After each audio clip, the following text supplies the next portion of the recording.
After the mutiny of PMC Wagner and the death of its head Prigozhin, Redut became the largest private military company in Russia. Redut Security used to unite several hundred mercenaries who mainly guarded commercial facilities in Syria.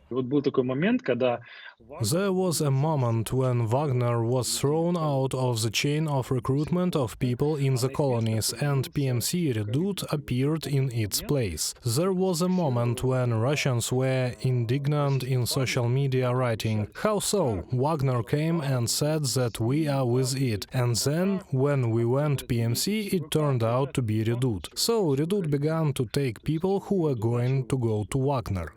As journalists of the investigative projects Sistema and Schema found out, there are at least 20 Russian armed formations in the PMC Redut, which is from 7 to 25,000 mercenaries. One of the units, Battalion Española, willingly signs contracts with women. They are offered to become snipers and stormtroopers.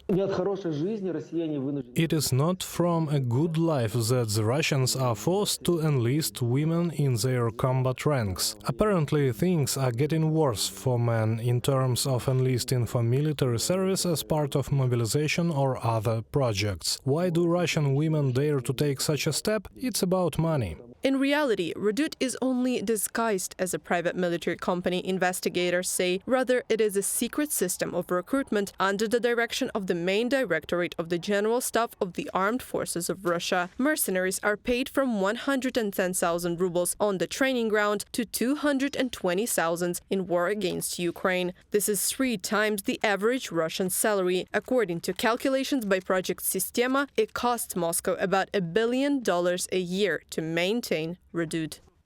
A mercenary signs a contract with a non-existent company, is assigned to a virtual or real military unit, and eventually receives money from the Russian Ministry of Defense. It is this mechanism that is called the Redut system, from the research of the Sistema and Schemes projects.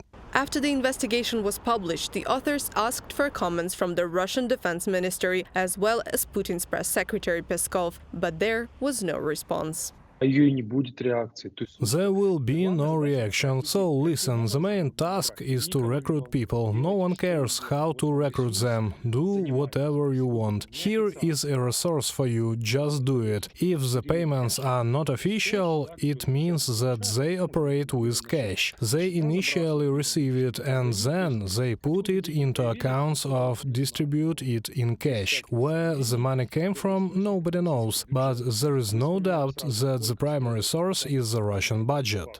Units of this PMC are led by the generals who are already under US and EU sanctions. For example, the deputy head of the main directorate of the General Staff of the Armed Forces of Russian Federation, Lieutenant General Vladimir Alexeyev. Soon, Redut itself will fall under EU restrictions. Journalists are convinced. Reported by Anastasia Tarnavska, Nikita Skoblikov, UATV News.